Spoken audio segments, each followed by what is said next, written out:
So welcome to my talk. This is how to build a dApp.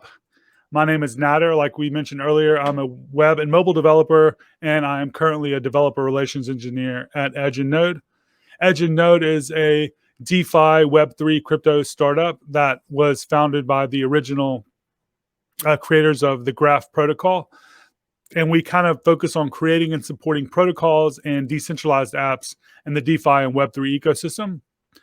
The Graph is something that we support. That's one of the things that we work on at Edge and Node. And the Graph is an indexing protocol for querying data from decentralized data sources like Ethereum and IPFS using GraphQL. Some of the other stuff that we work on at Edge and Node is the DeFi and Web3 ecosystem support.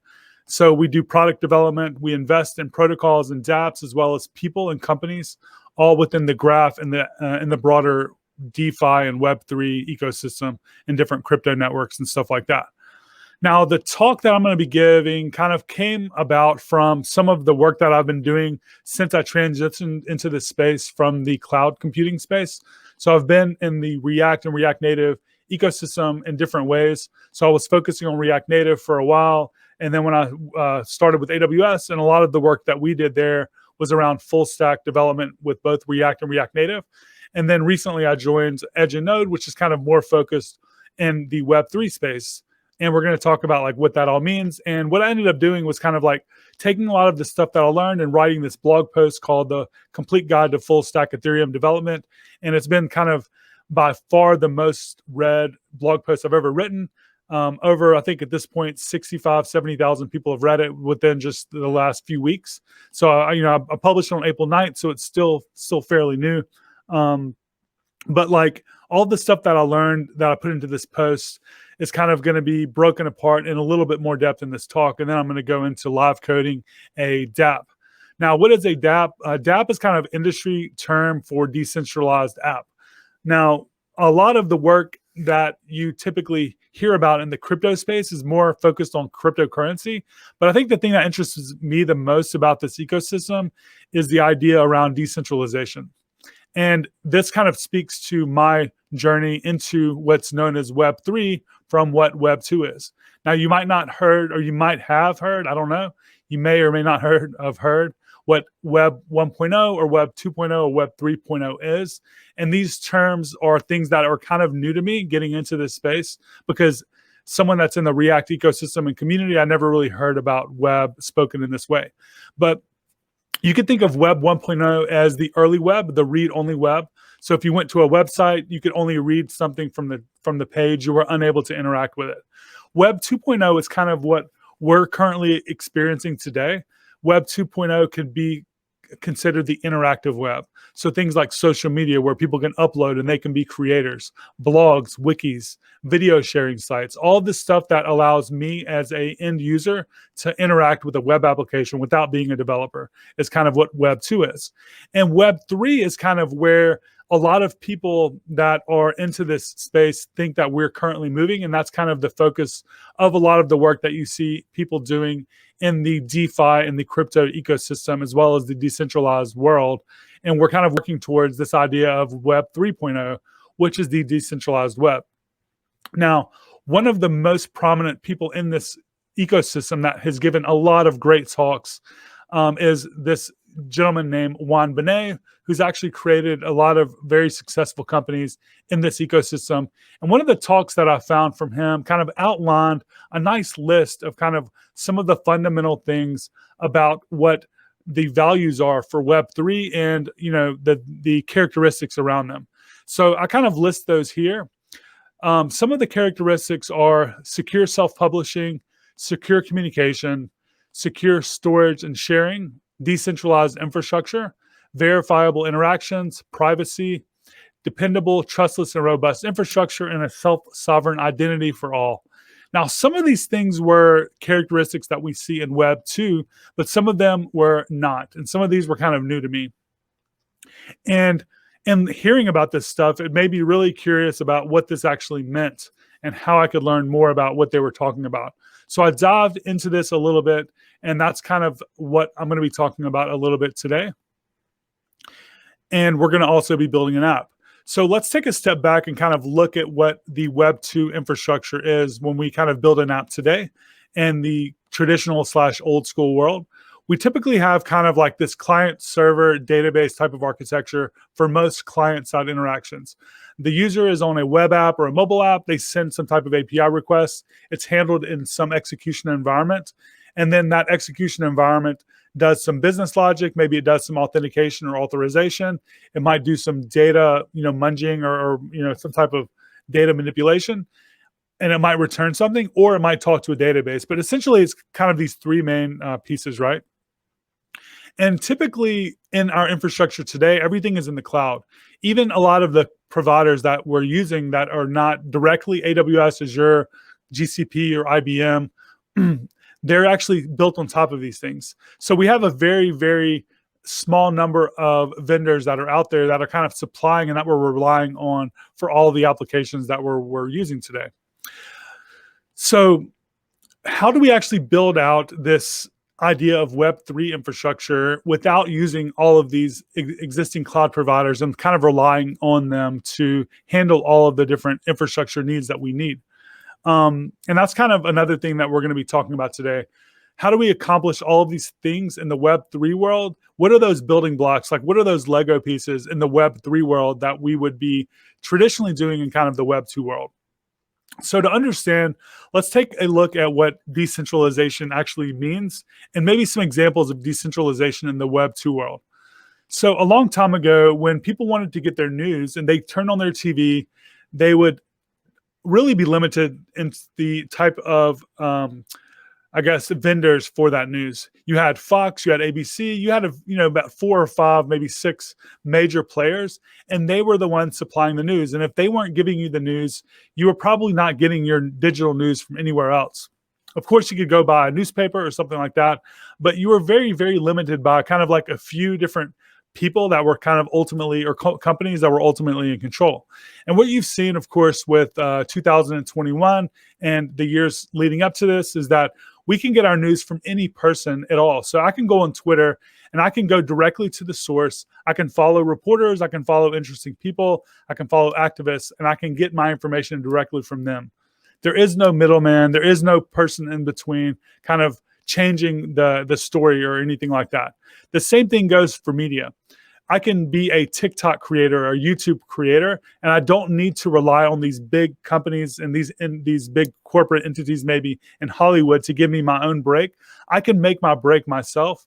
I can get myself out there without any of their help, and I can make a name for myself, and I can be someone that's well known. A really great example of this also is Airbnb. If I wanted to buy a hotel room or rent one, I before had to go through Marriott, or I had to go through Hilton or one of these few providers. And also, if I wanted to kind of create my own hotel, I would have to basically be competing with all of these people. Now with Airbnb, anyone can rent out a room. Anyone can kind of be a hotel provider themselves. And we're dealing directly with that person. Airbnb is the platform. So the idea that we're focusing on in Web3 is, how do we actually decentralize this infrastructure itself? How do we make the underlying infrastructure itself decentralized, cutting out the middleman, and kind of having the ability to deploy and interact with all of these services and have that same fundamental infrastructure without the middleman? So at the end of the day, it's kind of like focusing on no middleman and enabling interactions peer-to-peer fundamentally. So the fundamental idea here is kind of like cutting out that middleman and enabling interactions peer-to-peer. There's also a problem with Web 2 as far as the monetization models are concerned. Because if you look at how almost every single application that we use today is made available to us, it's either selling ads or it's selling data. And this also affects user experience. Imagine how when Instagram first came out and there were no ads, everyone was having a great time, and they got a bunch of users, and then all of a sudden they start integrating ads, and now every other image is an ad, right? Or think about how LinkedIn was before you had advertising, or how Facebook was. All of these things fundamentally lead to a negative user experience, because the platforms are there and they are usually funded and supported by venture capitalists or whatever. And the ultimate goal is to make a lot of money for a small number of people. So therefore, the ultimate thing that ends up happening is like a really bad user experience because it's around selling ads or selling data. And then when you're dealing with data, you have all these data breaches and stuff like that. So that leads to even more negative stuff happening. So the Web 2 software models are typically like this. Step 1, get users, and then step 2, figure a way out to monetize them, even if it completely destroys the user experience. So what is the Web 2.0 core infrastructure that we're used to seeing? Well, if you think about most applications, if I want to go out and build something, what do I need to do to kind of accomplish that? Well, I would say for like 90% of applications, you could bucket these 5 things and kind of get a lot accomplished and build out almost any app, or at least the most parts of almost any app. You need some type of compute environment, either a serverless compute environment or a serverful. You need to deal with identity and authentication. You need to deal with data in some way. So this could be like a data layer or just a database, but some way to kind of store and query data. You need a way to store files. So images, videos, all of these like larger types of binary data, and then some type of hosting service. And if you kind of combine these 5 things, you can build out all types of stuff. A lot of applications kind of combine these things. And then of course, there's going to be maybe a thing here and there that doesn't kind of fit into these buckets. But for the most part, this will get you a long way, right? Compute would be something like a serverless function or a server running somewhere. Identity and authentication could be you rolling your own authentication service, or maybe using something like Auth0 or Okta. Data could be an API layer with the database. Storage could be something like Amazon S3. And of course, web hosting could be any type of web hosting out there. So what does the Web 3.0 infrastructure look like? Well, it's essentially a combination of all of the things that we've already been used to, all of the things on the left, along with something that we talk about, that we're going to be talking about more in just a moment, smart contracts. Smart contracts kind of enable a new fundamental property that isn't available in the old Web 2.0 infrastructure. Smart contracts enable secure money and contract interactions. They enable verifiable interactions in general. They are trustless and they are self-governing. And the Web 3.0 infrastructure, though, as it stands today, is not quite as mature as the Web 2.0 infrastructure. I think that's one of the things that makes this space exciting for me, is because I feel like it's still fairly kind of the early days and there's a lot of opportunities there, but a lot of the things are already here.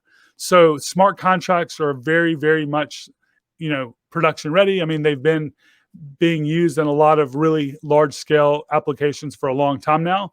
Storage and web hosting are somewhat solved problems. I think the things that people are currently working to solve in a fundamental way to kind of make it to where you can build almost any type of application at scale are the compute, the identity, and the data layers. And when you look at the Web 3.0 core infrastructure, you kind of have all of these different layers. When people think about the world that I'm talking about here, they often just associate it with blockchain.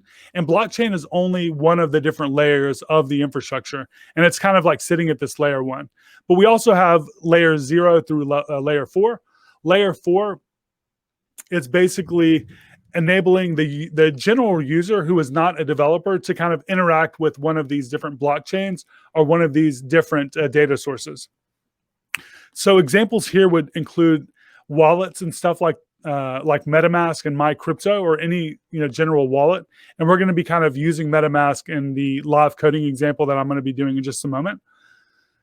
The next layer, layer 3, would be kind of like developer client-side tooling and libraries that allow developers to write code. So for instance, if I want to write some smart contract code and deploy that to Ethereum or something like that, that would be kind of like what layer 3 is. Also, the browser interaction, like if I want to actually send some type of API request from my JavaScript code to a smart contract living on Ethereum, I would use something like Web3.js or Ethers.js. And we're going to be using Ethers.js in my example. The second layer is kind of where a lot of the really innovative things, I guess, are happening in the space today. And this is where a lot of the problems are kind of currently being solved. So when you hear a lot of the interesting things happening in the crypto space, you hear people talking about things typically like layer twos. So state channels, plasma protocols, a lot of the different things that I've listed here as far as fundamental concepts and companies that are out there that are actually kind of solving problems at this layer two. And then layer one is just essentially mainly the blockchain itself. So Bitcoin and Ethereum would be sitting at layer one, as well as file protocols like IPFS. And then layer zero is essentially kind of really just the foundation of all of this technology that we talked about.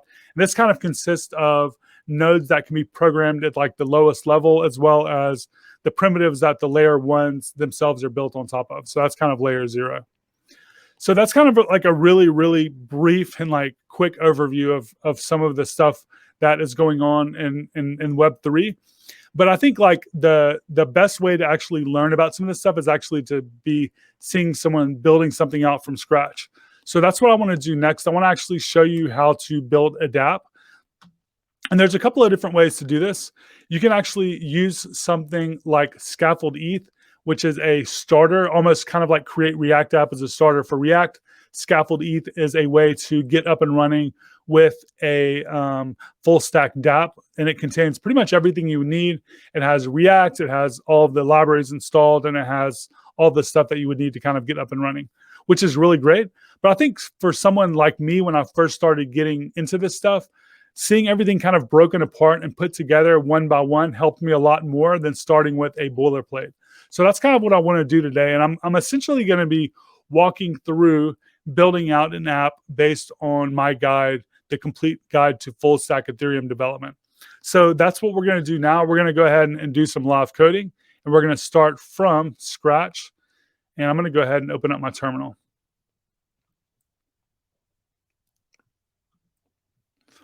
All right, so here we have a empty React app, and I think I might need to even make this font size a little bit bigger.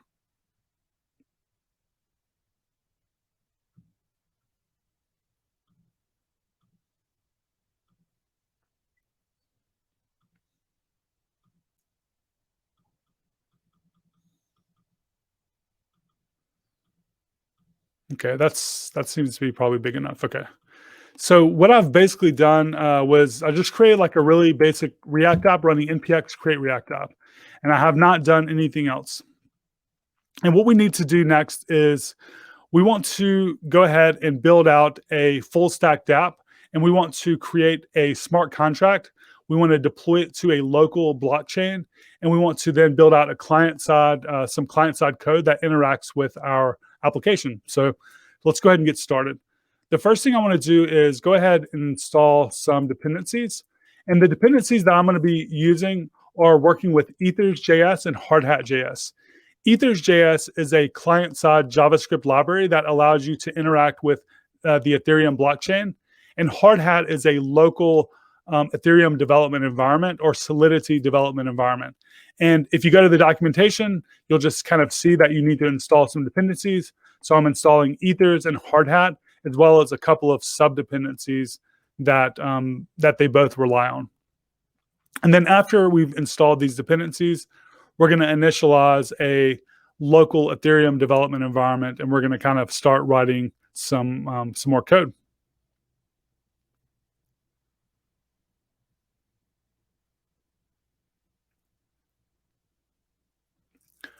All right, so we have our dependencies installed. So I'm in a blank React project. I've installed my dependencies. Now I want to initialize a Solidity / Ethereum development environment locally. To do that, I can actually just run npx hardhat. And this will set everything up for us, which is pretty nice, pretty sweet developer experience actually with Hardhat. So what I'm going to do is I'm going to click or choose create a sample project. I'm going to create the project root at the root that we're at, like as we speak. And then I will say yes to adding a git ignore. And now we've initialized a Hardhat environment locally. So now if I go ahead and look in my directory, I see that I have a new folder called contracts. This is going to hold our smart contracts in Solidity. We have a folder called scripts. This is going to hold our deployment script for deploying to the blockchain. And then we have a hardhat.config.js, and this is our configuration file for our project. And now I'm going to go ahead and open this up in my text editor. And I'm going to go ahead and open up my hardhat configuration file.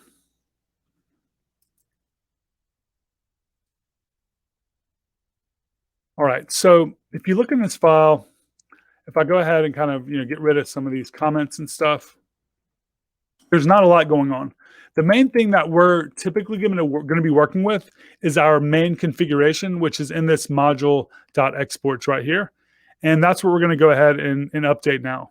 So I'm going to go ahead and change the Solidity version to 0.8.3. So that's going to kind of bump up our Solidity version to a slightly newer version. The next thing that I'm going to do is I want to set a path for our artifacts. Now, when we write our Solidity code, we're going to need to actually compile that into something that is accessible by the JavaScript front end, the React front end. And the hardhat development environment will actually inspect your smart contracts, and it will generate something called ABIs, which are known as, which stand for Application Binary Interface, which is something that we can then import into our front-end application to interact with the smart contracts. So when we run a build, we want to tell the environment to create that folder in our src/artifacts directory. So we don't have the artifacts directory, so it will create that. And that's going to be where we kind of have our code living. And we just kind of specify that here. The next thing we want to do is we want to just set the network chain ID for the hardhat network. This is kind of a hardhat specific configuration. It's just kind of something I copied from the docs, to be honest. And I think that they're looking to make this work by default without adding this, but for now you have to add it. Now, the next thing we can do is let's go into our contracts and see that we have a contract that's already kind of written for us. We have a Solidity smart contract that's going to be something that is going to basically greet us with a greeting and then allow us to update that. But this isn't very fun. I think what we want to do instead is we want to create maybe something like a cryptocurrency and deploy our own cryptocurrency. So let's go ahead and do that. So the way that we're going to do that is we are going to go ahead and create a new file, or maybe we'll just update the file that we have here. And we'll call this token.sol. We want to go ahead and bump our Solidity version up to 0.8.3. And we're going to go ahead and maybe get rid of all this code here. And we'll call this token. So we're here in a very basic smart contract. Whoops. And the things that we want to set are, we want to set a couple of basic values here. So we want to give the token that we're going to be creating a name. So I'm going to call this Natter Dabbit token. I want to give the token a symbol. This is going to be NDT. I want to set an initial supply. So I set initial supply of 1 million tokens. And then I create a mapping, which is in JavaScript, something like an object. So I'm kind of giving a mapping called, it would be like const balances equal to address key, and then the value would be of type uint or unsigned integer. All right. So we have an balances mapping. We have a name, a symbol, and a total supply. That's kind of like the basic variables that we need. Next, we're going to go ahead and set our constructor. And this is going to be called or invoked when the contract is deployed. And basically what we want to do is the person that's deploying this contract, we want to make them the treasurer or the owner of all the tokens. So I want all these tokens to go in my account, the account of the person that deployed the contract. So we have a special variable called MSG, which is kind of like the message. And we can get the address of the person that deployed that by calling message.sender. And then I want to basically transfer the balances, the balance to the message sender of the total supply. So I'm going to basically send all of these tokens to whoever deployed that. And that's going to be the current value on our smart contract. That's who's going to own all the tokens. The next thing I want to do is I want to have a function that transfers these tokens to someone else, because when I get them, I want to be able to start sending them to other people. So I'm going to have a function called transfer. Transfer takes in an address and an amount. So I can basically say, okay, now I have these million tokens. I want to now send 500 to this person or 1,000 to that person. So what we're basically going to do is we're going to pass in an address to send them to and an amount. And then we're going to have this check and this check that goes on right here, where we're going to say we want to require that the person sending the amount actually owns that much of these tokens.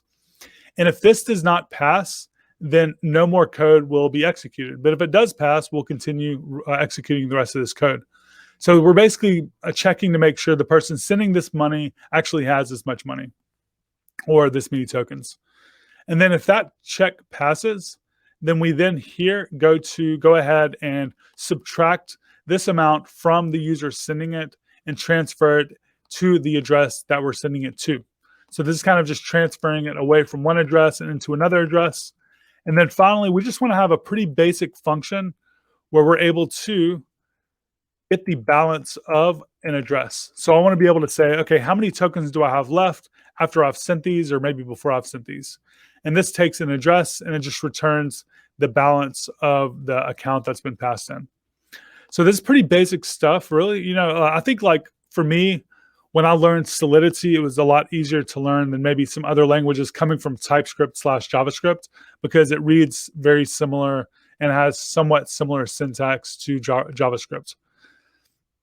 So we're done with our smart contract. Let's go ahead and compile this and see if we can't get those ABIs created for us.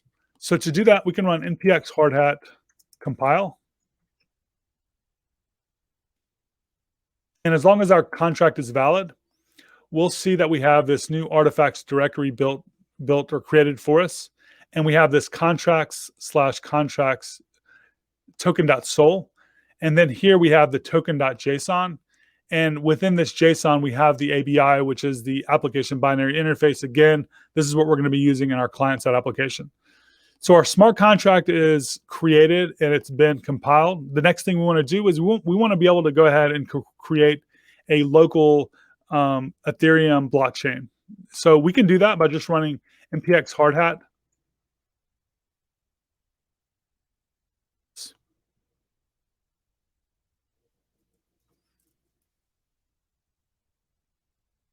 npx hardhat node. npx hardhat node will go ahead and create a local network, and it will go ahead and deploy 20 accounts that we can work with. Each of the accounts has 10,000 ETH. These are kind of like fake ETH, of course. And we can now interact with this locally. So we get an account number and a private key for each account that was created for us. So what we want to do is basically like leave this network running and then open another window for us to do our development on, because we need this running.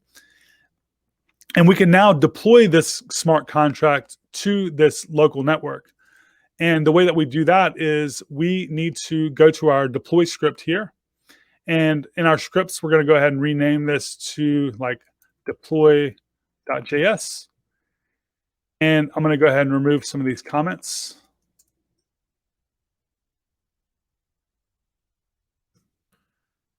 All right, and the main thing that we're going to be working in is this main function. So I'm going to get a reference to the token contract. And I'm going to say await get contract factory passing in the token. I'm going to create a token variable where we're going to say token.deploy. And this constructor actually takes in no arguments. So I'm going to go ahead and delete those arguments. And then we're going to wait for the token contract to be deployed. And then we can say token contract deployed to token.address. And this gives us the address of our smart contract that it's been deployed to. And we can actually use this in our front-end application to talk to the smart contract. So now that I have that done, I can save this and I can now deploy this. So to do that, I can run npx hardhat run scripts/deploy.js. And then I can set the network to be localhost. All right, so this deployed successfully. We see that we have our contract address here. And if we go to our actual Ethereum development environment, we'll actually, I'm sorry, our development network, we'll see that we have some console.logging happen. So we see that the contract deployment for token, the contract address, the transaction, and who it's from and how much it costs and all that stuff. But the thing that we're going to need is this address here. So we're going to go ahead and copy that, and we're going to go into our front end application under src/app.js, and we're going to go ahead and start writing some code. So I want to go ahead and import a couple of things. I'm going to go ahead and import use state. Also want to go ahead and create a variable called token address, and set this equal to the address that our project was deployed to. And we're going to go ahead and start writing some code. So I'm going to go ahead and continue writing some code. So I'm going to go ahead and import ethers from ethers. This is going to be the ethers.js library that we're going to be working with. Next, I want to go ahead and create a couple of pieces of local state. So what we basically want to do is we want to create a front end that allows me as the person that deployed this contract to send tokens to other people. All right. So therefore, we're going to need a form. And in that form, I'm going to allow the user to type in the account that they'd like to send the tokens to and the amount of tokens that they'd like to send. So that way I have a couple of pieces of state, an account, user account state, and an amount state. So that way we can kind of update both of those things as they're typing. I also want to have a function that calls the balances function that was in our smart contract. So I'm going to create a function called getBalance. Now, once you're kind of using this application, it's going to require the user to kind of have something called MetaMask, which is their digital wallet installed on the browser. And we can basically check to see if that user does have that. So if I kind of look at my browser here, you'll see that I have this MetaMask extension here. And this is all that the user kind of needs. And this is kind of what people use in this world to kind of be able to work with their accounts and stuff like that. So if that user has that extension installed, we'll actually be able to look and see if they have this window.ethereum available into the context of our code. And what MetaMask does, it actually injects window.ethereum object and it makes it globally available.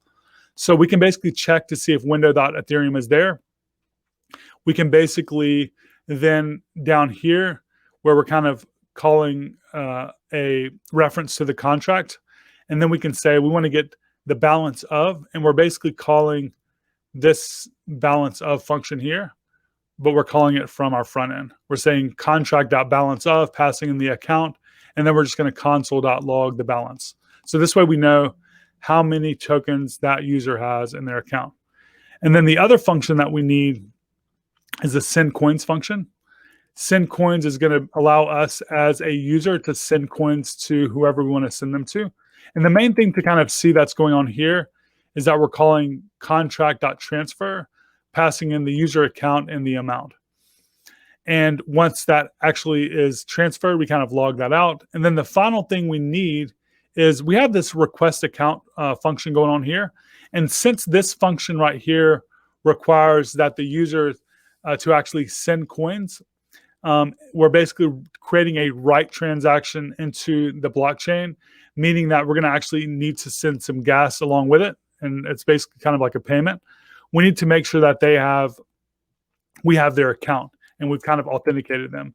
And therefore, we're going to create this function called request account that basically calls the request accounts method and gets their account information. And that way we kind of are able to work with their account.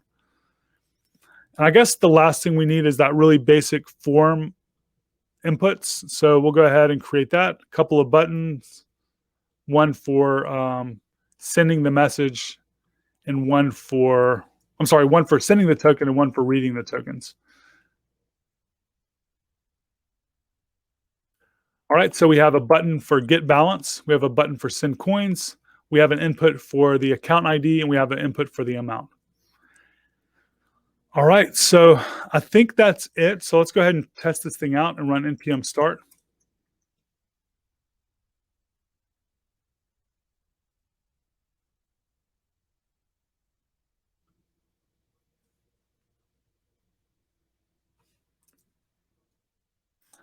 All right, looks like I need to import something. Oh, I need to go ahead and import the token ABI. Basically, let's see here. We have to import the token ABI from our contracts address, of course. So I'll go ahead and save that and try that again. Okay, cool.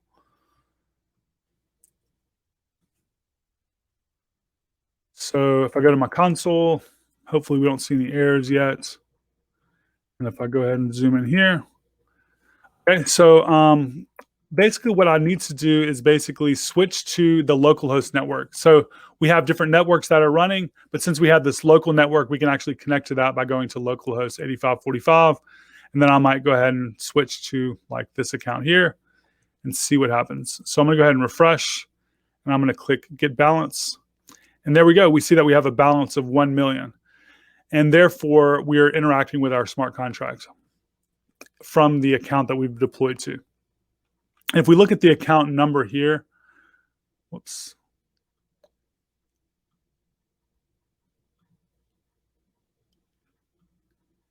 Two 2266, you'll see that we kind of have the same account number as was deployed right here. So 2266, that's kind of like the same one. The next thing we want to do is we want to send coins to someone else. So the way that we're going to do that is we're going to go ahead and get the account number for a different account. So I'm going to copy this account. I'm going to paste it here. And then I'm going to send them like 100,000. I'm going to go ahead and just switch back to my main account here. And I'm going to go ahead and try to send them some coins. And this is basically going to prompt me here. And it's going to say, okay, you're sending 100,000 Natter dApp tokens, and it's going to cost you 0.0004 ETH. And this is the gas price, and this is the gas limit. And I'm going to go ahead and click confirm. And it looks like I have an error because of some other applications that I've kind of like deployed. So let me go ahead and reset my account and try this one more time. Okay, let me try that one more time.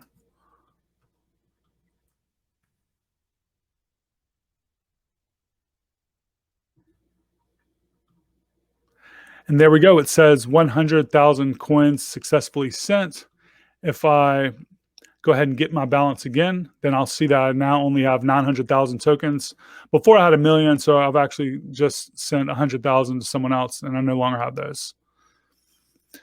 Okay, so that was a lot. I know that. So I know that we went over a lot of stuff. If you want to kind of learn more about this stuff, though, I would check out this blog post called, let me think.